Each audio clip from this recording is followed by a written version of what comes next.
Monday, Tuesday, Slapper Day. Wednesday, Thursday, Slapper Day. Friday, Saturday, every day's a Slapper Day. What number is it? Slap a number. This is episode number 345, y'all.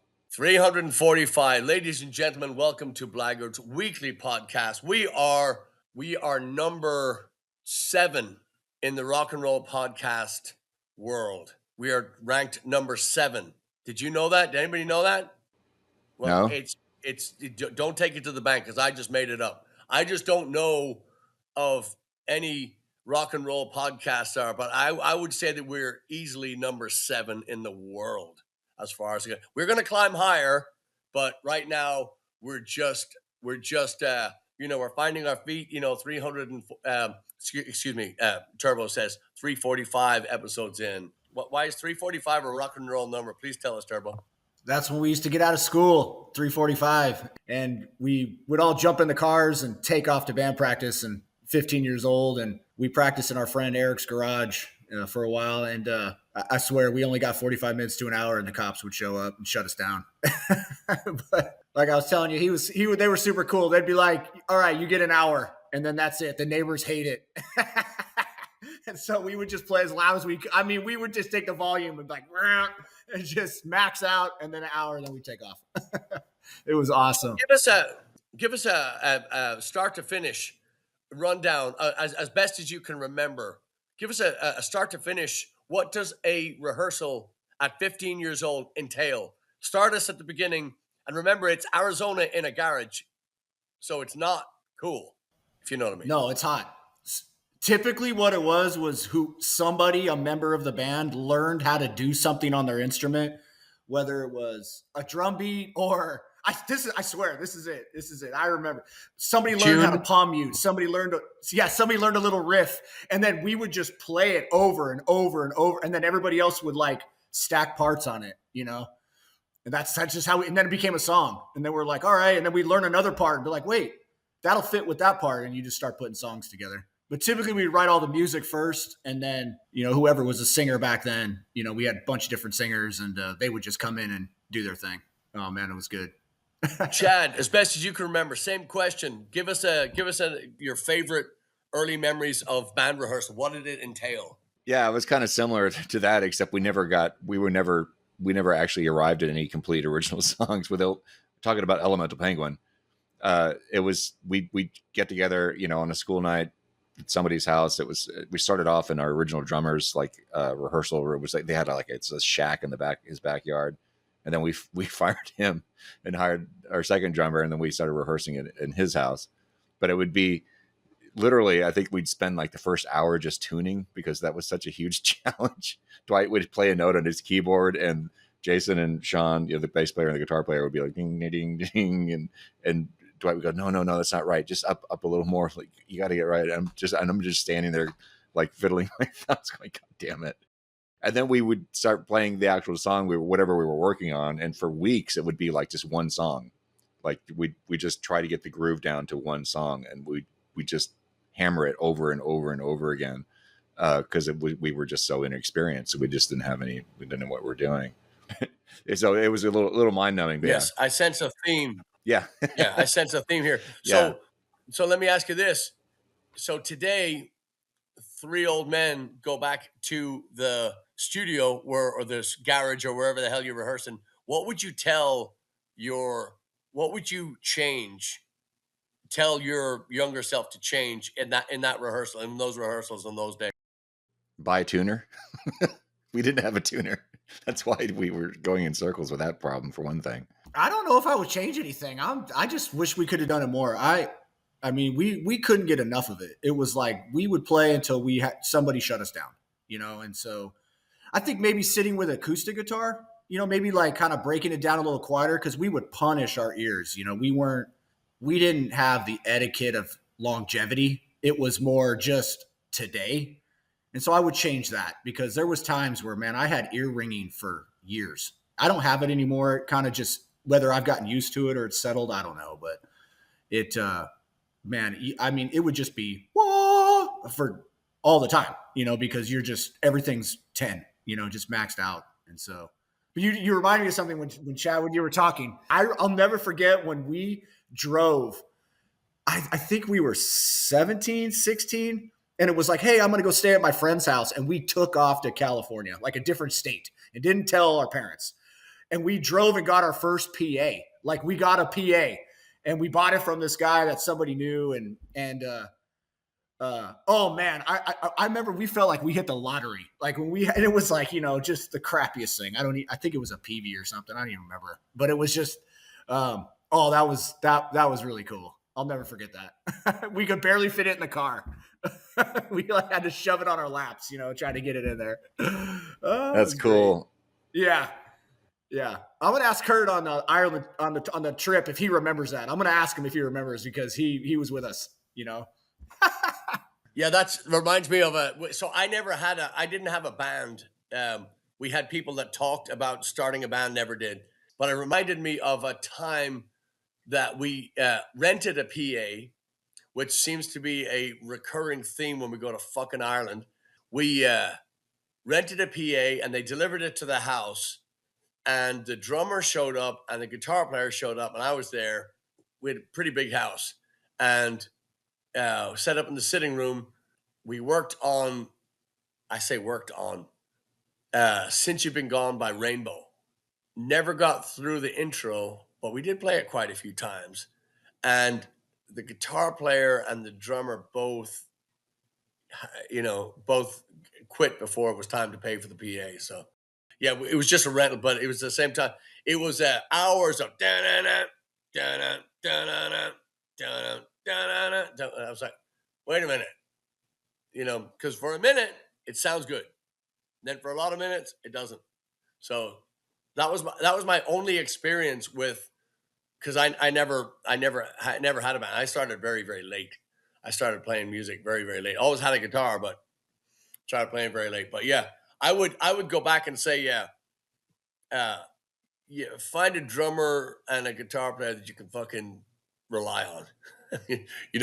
Find people that you can really work with and make that happen. Because it would have been a whole different kettle of fish. Have you your first experience be, wow, we left with something. We learned something. We made something.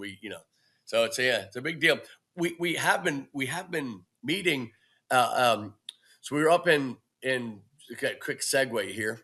We were up in let's just call it. We were up north of where we live, and we're at this wonderful place called Gillespie's Irish Tavern, right? And we played there on Friday night. I keep thinking it's not Saturday. It was Friday night, and the owner Romer and his wife Heather, phenomenal people. Just what a room, sold out. Beautiful part of the world. The location, nice patio, nice, really really attentive, wonderful staff, great cooks, great food, great. I mean, bartenders, really nice little stage, good sound, good sounding room. The long and the short of this sentence is we're coming back the Friday and the Saturday after Thanksgiving.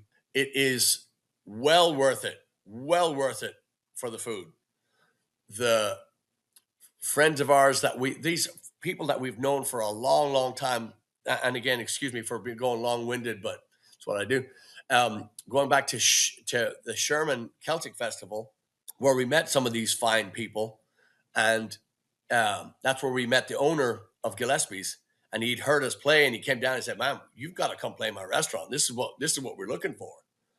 And we played for him, and I just got a text from him, and he goes, "It's so much better in the room." His exact words. He goes, "Wow." That's what he told me that night too.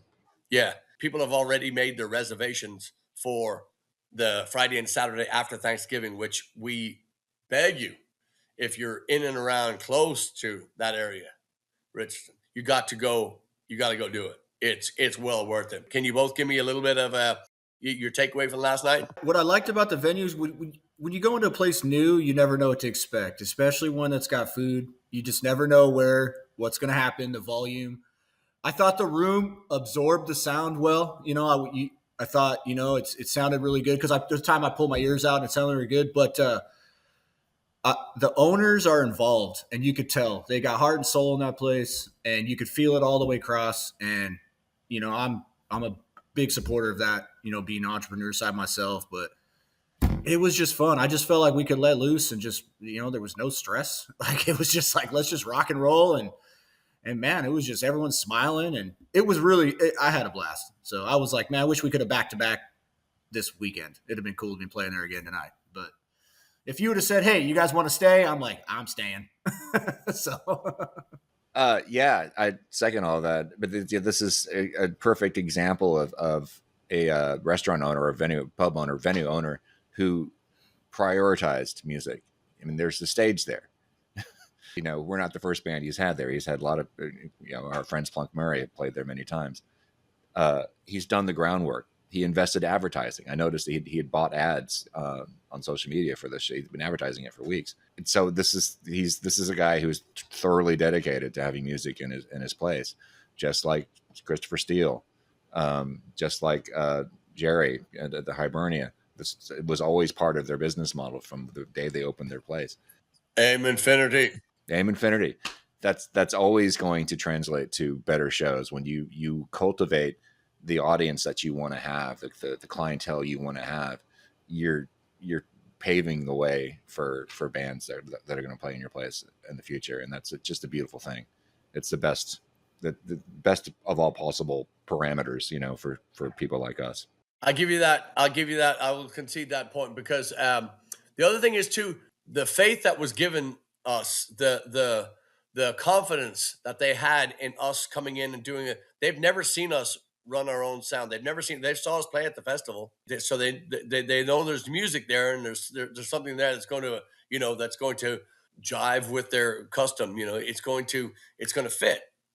However, I've seen, and we've all seen, everybody's seen, anybody in a rock and roll band, anybody in a live venue has seen a band that doesn't fit, that comes in and I have worked many, as you know, I worked many years in rock and roll clubs in Florida and in Houston, and been to more than I can even count.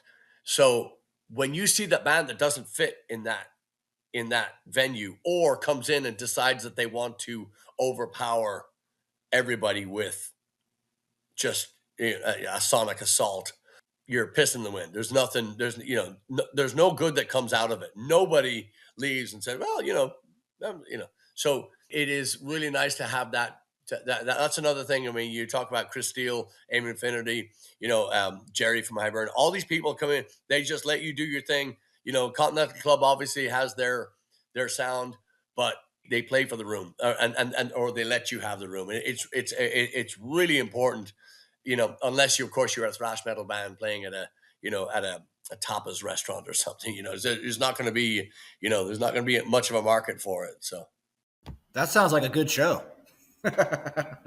See what I did there? I tried to be funny. That's good. Should just keep that. That's the not intro. good. It's not good. That's the first clip right there. So we are this coming weekend. Let me say just really quickly. This is going to be a fun one. Hound Song Brewery in Columbus, Texas, right up the road. Great looking place. The owners are have come to see us in College Station on a lot of Paddy's days. So we're going to be headlining their Hound Fest, which is Oktoberfest, and their Hound Song festival coming up. So it's going to be this Saturday. What time are we starting at, boys? 5 o'clock. Yes, correct. You must unmute to speak. We're going to be playing there from 5 to 8. It's going to. I imagine it's all ages. I haven't figured that out yet, but I imagine it's all ages because of the time of day, and it's just a great looking place. The food looks great. Everything looks great. So really looking forward to building a new home out there at Oktoberfest. It's one of those things. Oktoberfest in September. That's why it's out. Yeah. What else we got coming up? I'm drawing a blank now on our calendar. What else we got? We have the following week. We have it's a private party, but we have HSF. We have the Pirate Festival, Home Sweet Farms, and O'Bannon's right after that, or the week after that. Right. Tell me more about this Pirate Festival. Is this the third annual? Is it the third annual? Yeah, I guess it is. Home Sweet Farm. Speaking of venues that paved the way for music from day one, a Home Sweet Farm in Brenham. If you have not seen us there, you're missing out. Do not miss the show. Cameron and Julia, the owners, have also been on this podcast, and they are they're responsible for the retrieval and the saving of one of my hats, one of my beloved hats. They not only did we this was in Ireland, but I left my hat in a hotel room in Kerry on a lamp, and that sounds like a bad joke starting, but they had taken off for the day to go do some lovers things. They were going to swing into some action somewhere, and I had called Cameron and said, "Hey, are you anywhere close?" And he wasn't, but he was, because he did, and he done saved it. So I got my cowboy hat back, and I am so grateful for that. And then, obviously, Julia runs the show. Cameron takes the credit, usual bullshit, but Home Sweet Farm is just a delight, and it's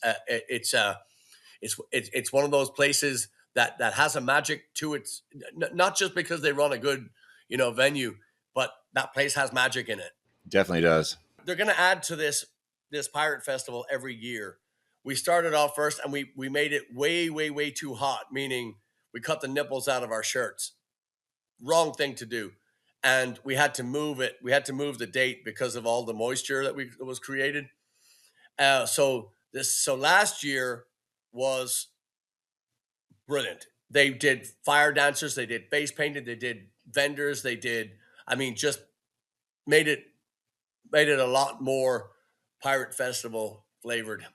This year, we've even added a band throughout the day, a personal favorite of ours. They're called the Traveling Murphys. It's a husband and wife, possibly more family members, but they are just tremendous entertainers from Houston. They're going to come out and they're going to play during the day, and not to be missed. Just and forget being talented and being wonderful and being and having just a smorgasbord of different styles to pick from, but there'll be a lot of pirate stuff in there, but the nicest people. We've played with them before at different festivals, and just can't say enough nice things about them. So we're adding that, and they're also adding. There's going to be going to be more vendors this year. It really is. It's fun for the whole family. We'll even ask Turbo not to sing on the mic, so we so your kids don't have to get vaccinated. But no, so it is. It's that. So we're saying. So we if you've noticed too, over the past few years, Blaggards have taken quite, it's not like we've exited the freeway, but we're definitely taking some twists and turns, maybe using the shoulder here or parking in the, in the truck stop over there, wink, wink. Where our venues have been changing very, very, very slightly, but very noticeably. And it's been, this has been a necessary step for us, because the clubs are not doing. I've been preaching as we play. Rock and roll is definitely not doing well. It's not. It's not on life support, but it's there's Monty Python characters with carts outside the door waiting. So rock and roll needs to have the participation of the audience. It needs people to go. Yeah, and also this is on us too. The bands can't just go out there and play the same old shit. You got to have something. You got to put a little bit of life into it. So our guarantee to you is here on SlapperCast, episode 345. Sorry, Turbo. 345. Woohoo! Our guarantee to you and our promise to you is we will always make fun of the we'll always bring something new. We'll always give you everything, give you everything we got. And if I'm lying, you guys stay quiet. If I'm telling the truth, back me up. It's all true. It's all true. And I think especially now in this age where AI appears to be taking over everything, very useful as a tool, as we've been discussing privately amongst ourselves the past few weeks. But it's there's this other scary part of it where people, where it's AI is shockingly good at making music out of thin air, essentially, sung by nobody, played by nobody. Yes, it is. But you will notice in AI, you'll notice that it didn't come from a human. When you hear, I've got examples of it. Sorry, Chad, but that AI stuff, you will find it. You will find that pattern that it uses because it doesn't have the soul. No, you're absolutely right. I'm not saying people can't tell the difference at all, but we're in a world now where it's becoming frighteningly easy to just push a button and have, look, here's a song I wrote. No, you didn't. People are getting caught out lying. It's been in the news lately about fake music and stuff. And it's up to us. It's up to us, and it's up to the venues who book us, people like us, to remind people of what music actually is. It's more than just the fact that the pandemic that threw everything off kilter. We've sort of got a mission right now. There's a mission. It's more than just entertaining people and bringing happiness to people, making people smile, making them dance. We've sort of got a mission in life now to remind people of what, like I said, what music actually is, and it's vitally important. AI is not recording and releasing live albums. So how about that?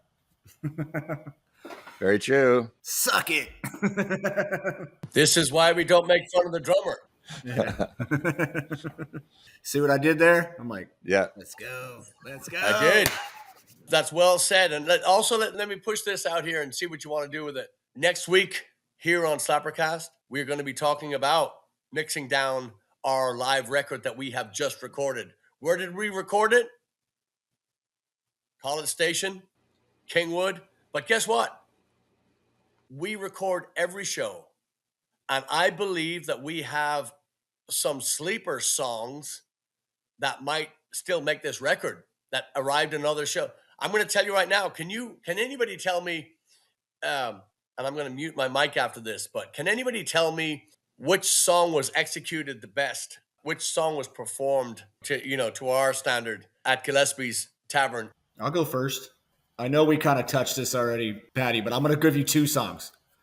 So yeah, I'm going to give you one that I think it went really well was Copperhead Road, but I thought Running Back went really well. I felt that we had the crowd and it went really, really well. I thought it was the tempos were good. Everybody was playing really well. I mean, granted, you're listening live, so it's going fast, and you're not, you sometimes mistakes get skipped over, but I think from just the remembering of it, those were rock solid, in my opinion. Totally agree about Running Back. I was thinking about that, and I did. For I missed first chorus. I hit the wrong note. We know. But other than that, that song is one we've been inhabiting more and more every time we play it. So, yeah, that one was really great. And I was also going to say Rocky Road. I thought was really, really good. Forgot about that. Yeah, that was and just a little asterisk here on top of this thing. We're not saying, and this is for you out there in Slapperland, whom we are just so glad to have along with us on SlapperCast. Thank you for listening. We're not sitting around here saying that we're great, we're fantastic. That's not what we're saying. What we're saying is these songs are the ones that we call in the pocket. That become it becomes and it's so kitschy. It's so cliche to say an out of body experience, but it really does. It takes over. If you try to remember, me personally, but if I try to look back and go, wait a minute, what solo did I play on that, or what did I? No memory. It's one of those songs that just kind of it floats, and you can float along, or you can bail and play jazz or whatever. I mean, it's shocking to me how That's what we're talking about. Basically, we're not saying. I just remember back in the day, I think it was Chris Gray at the Houston Press was was bitching about bands going on their social media pages and saying, "Yeah, there was a great show last night," and he said, you're reviewing your own shows. No, motherfucker, we're saying that it was a show that that the band was able to communicate, and to gel and to and to do all the things that you're supposed to do in practice. Practice, yes, practice.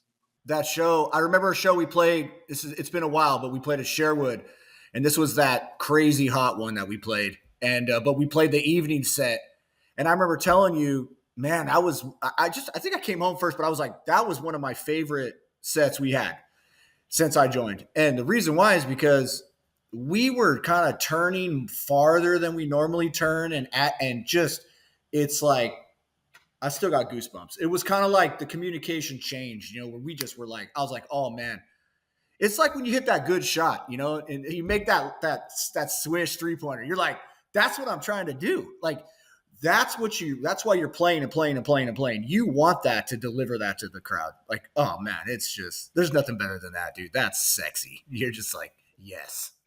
When the band's locked in, you're like, oh man, nothing can stop it. It's that where the confidence comes from. Patrick has talked about this many times, that when you're confident that the band is behind you and we're all together, that's, you can't be in the pocket unless that happens, And then it's this phrase, in the pocket, people have different ways of describing it. To me, I've always pictured it as like a playing pool analogy of when you do a perfect shot and the ball you're trying to you hit with a cue ball and get into the corner pocket, whatever it is. That satisfying feeling when the note, thinking of a note like slotting into the beat, and it's if it's just a hair off this way or that, it's not, it might be, it's going to be slightly off, when you might feel like it's okay, but you just move it, just nudge it a little bit this way, and then you suddenly feel that click. That's how I've always pictured it. And it just kind of feels that way to me. There's that satisfying, like slotting sensation when it's really in the pocket. Yep. And that's, we never shut up about that because it's one of those things. I panic. Our friend Marina in Weston, Missouri at O'Malley's, she said to me a few months back, she said that podcast, when you talked about your stage fright, she said that was very revealing. She was kind of shocked that we had spoken about that. I speak about that still because I just don't. So last night we're talking about Gillespie's. You just don't know. I had played the night before. I did an acoustic solo show the night before, and then we had played at the Volcano the night before that, which another tremendous night. Which we have to thank our friend Pete. And of course Henry running sound, but just tremendous night at the under the Volcano in Houston, Texas, for their halfway to Patty's Day. The fear then in the new room at Gillespie's, with you want it to be, you want to come out, you want that first note, you want that first sound that they hear to be, oh, good, this is going to be, versus, oh, where's the feedback? Oh, how did you, a lot of stuff can go wrong. I sweat just unholy amounts, and I panic, and I don't calm down until probably the end of end of the night. But it's one of those things. It's just, I know how we sound. I know what we sound like when we rehearse, and when we hear the recordings back and some of this stuff. It's, man, there's some good stuff in there, and that's what you want. I never want them to think that we're trying to just mail it in, and it's got to be a new show. It's got to be high energy. But let me just say, speaking of new shows, we're going to push on and we're going to crack on till we get to episode 346. I think we should wrap this up because we have a lot of stuff to do. We've got this live album to mix, and we've got some advertising to do, and we got to get this Ireland trip going. So, boys and girls, ladies and gentlemen, friends, and jump in, of course, if I cut you off, gents. But we are so grateful to have you along. This is SlapperCast. You are here with us. We couldn't be happier. And now come see a show and let us show you some of this new crap that we're doing, because it's gonna be a lot of fun. We promise that. Yep. Come on, y'all. Awesome. Meanwhile, we'll see you here next week. Yes, and don't forget to visit the store. Why? Because we got new shit arriving all the time. So, blaggards.com. We love you. Cheers.